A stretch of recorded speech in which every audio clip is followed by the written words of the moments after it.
Amigos contraculturales, hoy nos toca hablar con el literato y docente huancalicano, maestro Joel Lerner Castañeda Dueñas, sobre una de las obras maestras de la literatura universal.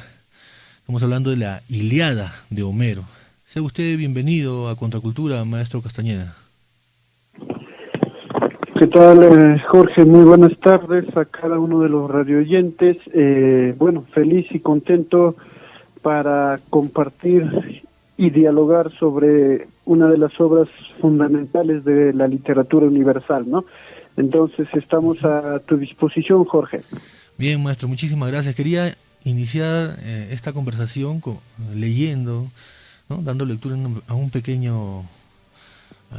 parte de cómo inicia la Ilíada. Dice: canta diosa la cólera aciaga de Aquiles Pélida, que a los hombres de Acaya causó innumerables desgracias y dio al Hades innúmeras almas de intrépidos héroes cuyos cuerpos de presa sirvieron a perros y pájaros de los cielos, que así los designios de Zeus se cumplieron desde que separáronse un día, tras una disputa, el Atria, señor de los hombres, y Aquiles divino. Bien, como estamos escuchando, queridos amigos contraculturales, pues la Ilíada, como lo ha dicho ya nuestro maestro Castañeda, es una obra fundamental. Y queríamos hacer la primera pregunta, maestro. ¿Quién fue Homero y qué significa la palabra Ilíada?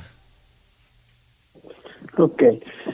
Bueno, en primer lugar, esclarecer también que no soy especialista al respecto, o sea, hablamos referente a la obra de Homero.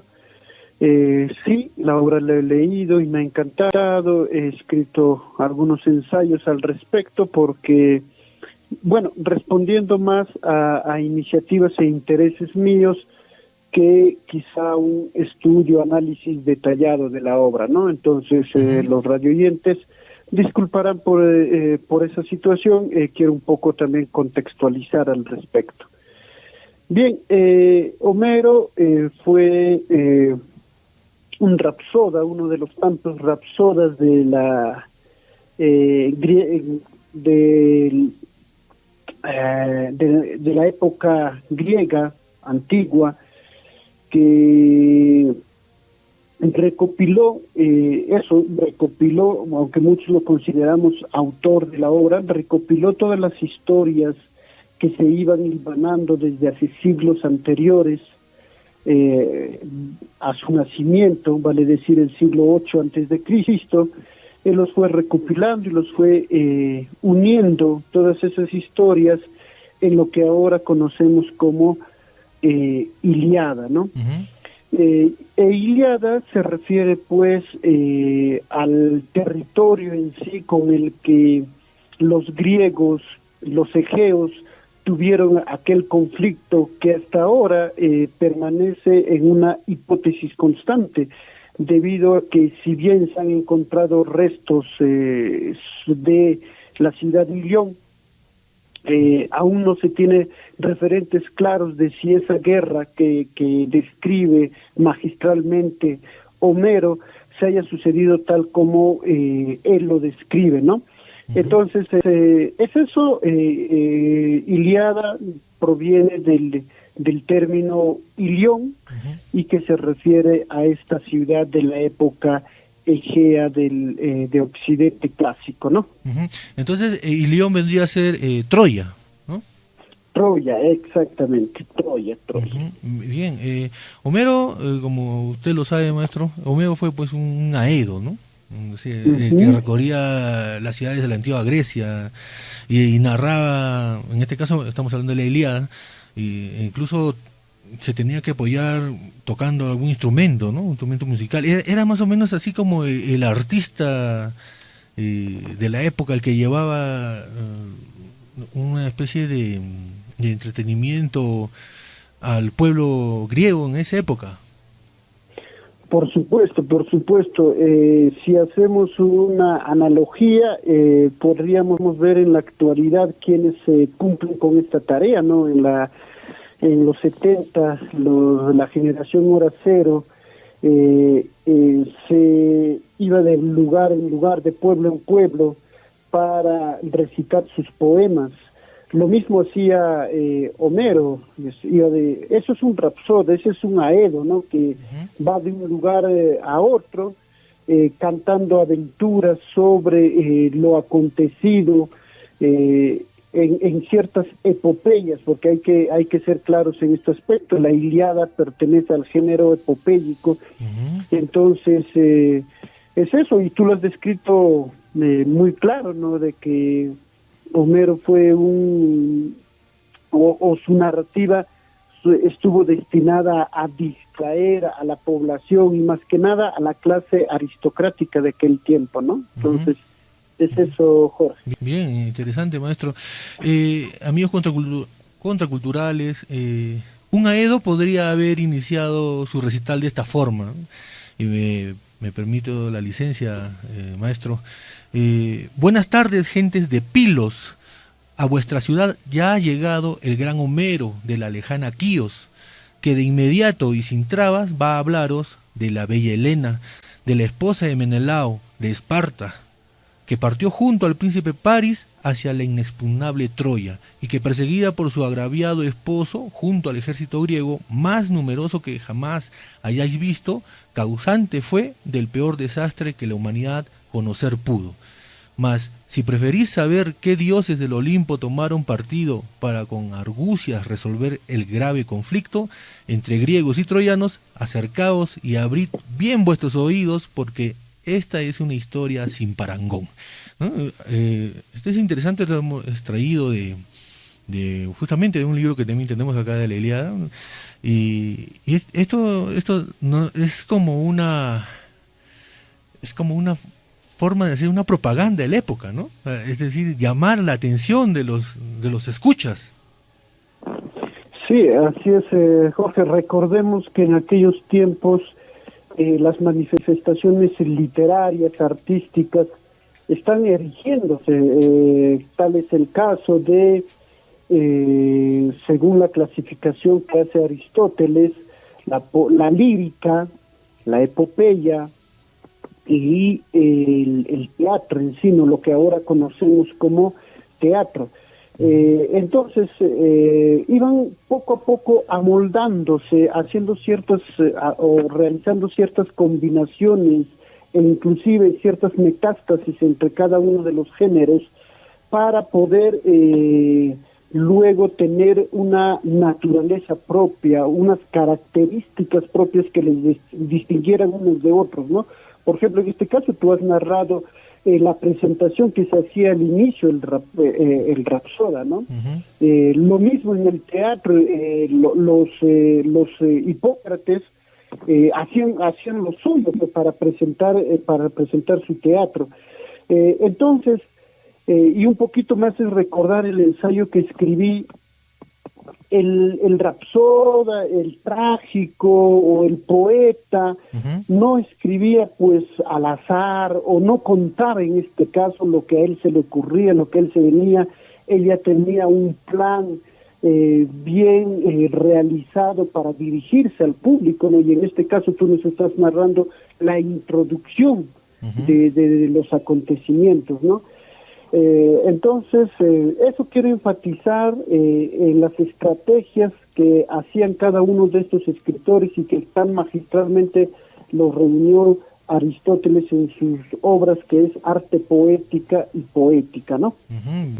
Maestro, ilústranos sobre la historia central de la Ilíada, ¿no? ¿De qué va esta obra para los amigos que no han leído la Ilíada? A ver, la Ilíada básicamente narra los 51 últimos días de la guerra de Troya y Grecia, ¿no? Acá hay que enfatizar eso, de que son los 51 los 51 días del último año de la guerra con Troya.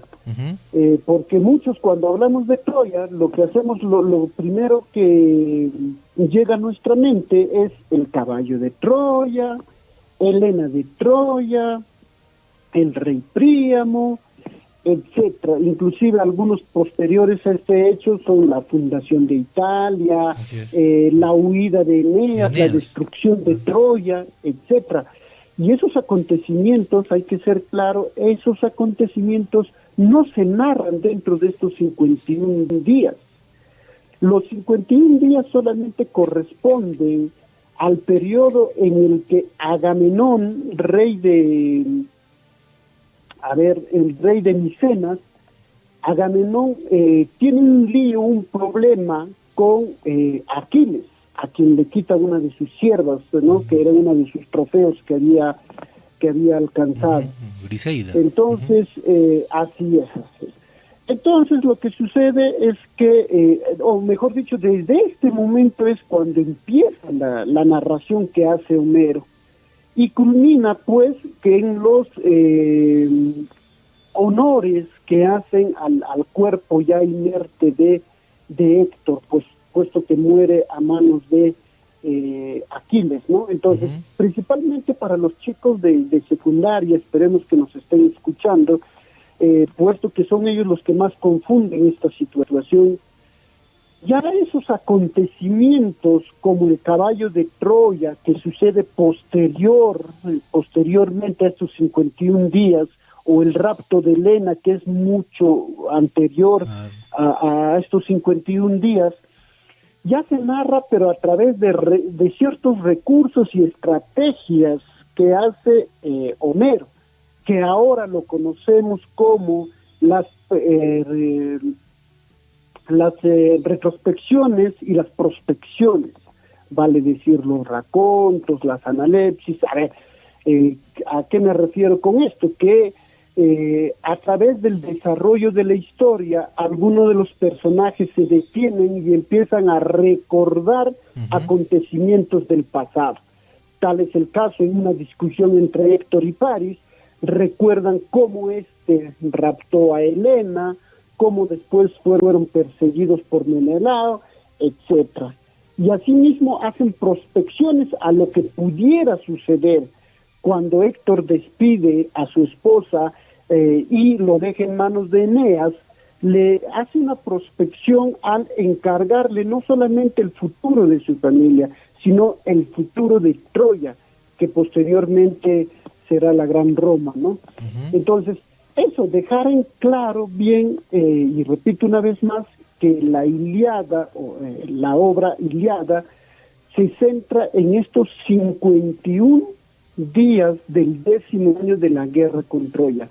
Repito, iniciado con la furia de Aquiles, luego la muerte de Patroclo, luego la muerte de Héctor, y finalmente los honores que realiza Príamo al cuerpo inerte de su hijo, ¿no? Ese sería un pequeño resumen de la Ilíada, Jorge. Sí, es interesante lo que usted está aclarando. La guerra entre los troyanos y los aqueos duró pues 10 años, ¿no? Entonces muchas veces se ven en las películas, ¿no?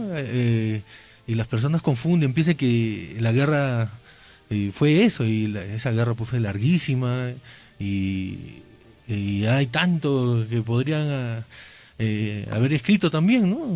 Otros autores, o en ese tiempo era todo oral, ¿no?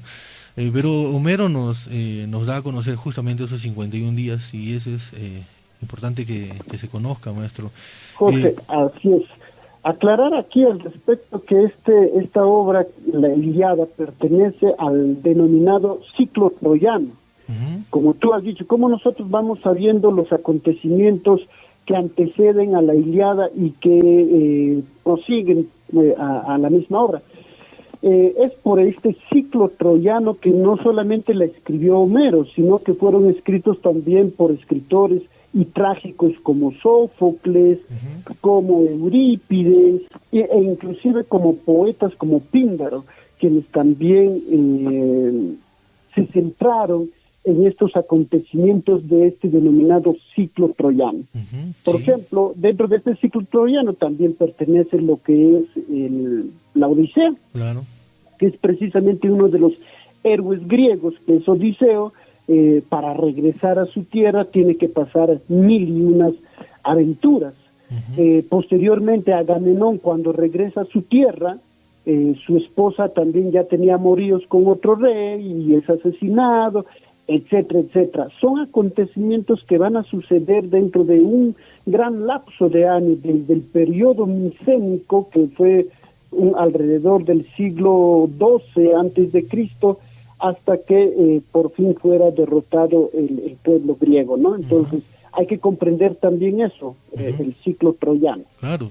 La historia de la Ilíada tiene puntos cumbres, ¿no, maestro? Por ejemplo, la muerte de Patroclo, la ira de Aquiles, la muerte del príncipe troyano Héctor, la muerte de Áyax, ¿no? El ultraje que hace Aquiles con el cuerpo del vencido Héctor, ¿no? Que también es una imagen terrible. Usted también lo dijo, ¿no? Luego de esto, esa estratagema odiseica, pues, del caballo de Troya, ¿no? Pensada por Ulises, y la misma muerte de Aquiles. Pero en la Ilíada hay muchas microhistorias, como usted también nos está informando, maestro, y eso le da una densidad interesante a la historia homérica, ¿no? ¿Qué opina usted, maestro? Justamente escribí el ensayo que tú lo has ya leído con anterioridad, en ocasiones anteriores, que precisamente titula La Ilíada, una mirada desde el enfoque sociocultural, ¿no? Y precisamente yo intento explicar esto, de que la construcción homérica no es una construcción resultado del azar y la simple creatividad, le voy a poner ese adjetivo de simple creatividad, puesto que es resultado de un proceso complejo que realizó Homero. Si bien es cierto que para tal época no existía ni crítica literaria, ni teoría literaria, etcétera, pero ellos solo se autorregularon para construir una historia con determinadas características. Para ello lo que tenían que hacer es pues manipular el lenguaje, es usar el lenguaje. Y usar el lenguaje implica adornarlo, implica generar estrategias para lograr efectos en el lector. En ese sentido, a lo que tú te refieres cuando me dices que dentro de la Ilíada hay pequeñas historias, es precisamente porque el autor determina y genera ciertos recursos para que estas historias hilvanen y le den sentido a la obra. Repito una vez más, en la Ilíada no se cuenta el rapto de Helena, pero a través de la conversación de estos personajes, el escritor va a recurrir a lo que llamamos en literatura raconto, y retrocede hacia el pasado, y esto sirve para contextualizar la obra. En otros aspectos, se adelantan a los hechos, o en otros aspectos, bueno, ya son técnicas más complejas, utilizan el in media res, que también es en este caso, o sea, se ha utilizado el in media res, puesto que la historia empieza en el pleno conflicto, que es el conflicto entre Aquiles y Agamenón, ¿no? Entonces son diversos recursos que utiliza Homero con la intención de lograr ciertos efectos en el lector. ¿Y cuáles eran esos objetivos? Recordemos que en aquella época el pueblo griego está buscando enarbolarse, glorificarse. Ustedes saben que uno de los principios griegos era la heroicidad, alcanzar la gloria, no solamente como individuo, sino también como pueblo. Y había que dejar historia, había que dejar huella en la historia. Entonces ellos buscaban esa manera, de alguna manera, dejar huella del pueblo griego en la historia. Y para eso se generaron estos héroes, porque estos son fruto de la ficción, de la imaginación del autor, estos héroes, dioses, semidioses y seres humanos.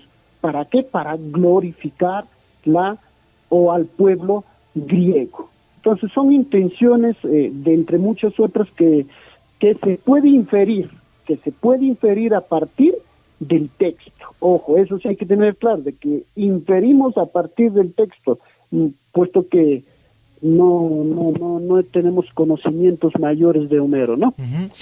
Maestro, usted nos está dando pues una ilustración estupenda, y ya vamos armando más preguntas de acuerdo a lo que usted nos dice, ¿no? Y hay frases increíbles, ¿no? Y de una belleza intensa, como por ejemplo cuando Homero escribe, y del casco brillante, Héctor dijo con torva mirada, ¿no? Y el del casco brillante, Héctor dijo con torva mirada. Otra es, dijo y obedeció Iris la rauda, de pies como el viento. Y un último ejemplo, ¿no? Igual que carniceros leones, los teucros entonces asaltaron las naves y de Zeus los designios cumplieron. Esa forma de escribir, usted lo dijo, adornar, ¿no? Qué bonito que se escribía, o que esta obra, cuánto tiempo, ¿no? Es tan antigua. Ese estilo literario que usa Homero, entonces, ¿cómo lo podríamos definir? ¿Qué estilo literario utiliza en la Ilíada? Bueno, definirle como un solo estilo a Homero sería quizá un error de parte nuestro, puesto que Homero lo que hace es retratar la historia a través de infinidad de recursos, que por supuesto, repito, en aquel tiempo no se conocía y que ya luego en la posteridad se empezó a usar. Entre estas técnicas lo que tenemos es bastante uso del símil, que califica o que le caracteriza al estilo de Homero. Otros son, ya lo dije, las prospecciones, las retrospecciones, las anacronías.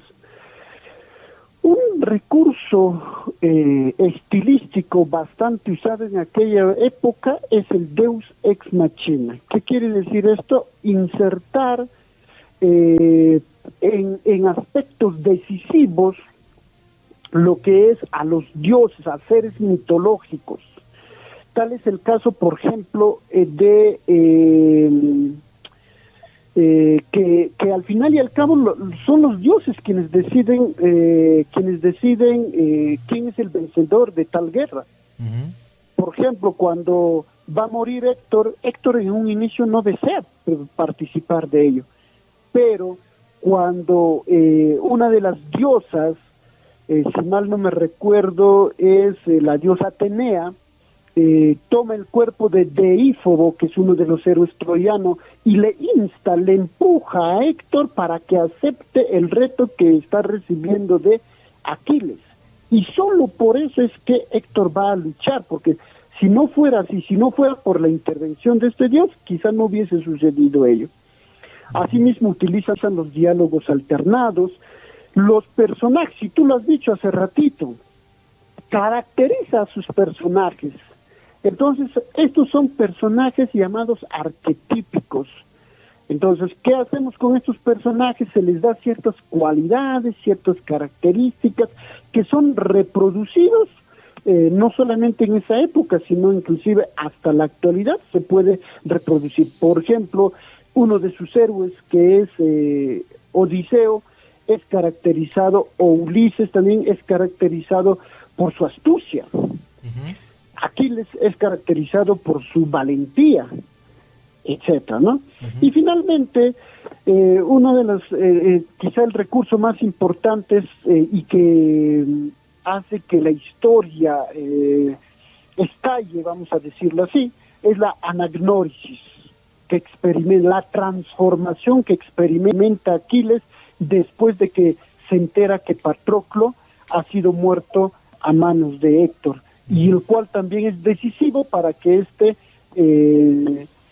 vuelva a la batalla, ¿no? Y se decida por la victoria de la Grecia de Antón. Sí, maestro, muy interesante. La guerra narrada en la Ilíada no solo es de hombres, pues, ¿no? Usted ya lo ha dicho, sino de los dioses del Olimpo. Ellos participan. Entonces Homero nos relata una guerra total, en todos los frentes, incluso en el religioso y mitológico, maestro. ¿Qué podría decirnos al respecto? Por supuesto, estudios al respecto sobre la significatividad de la Ilíada son ingentes esos estudios. Como tú mismo lo has dicho, podríamos analizarles desde el punto de vista ideológico, desde la religión, como el enfrentamiento o la naturalidad del enfrentamiento entre dioses, semidioses y seres humanos hace que se desarrollen ciertos acontecimientos de la historia.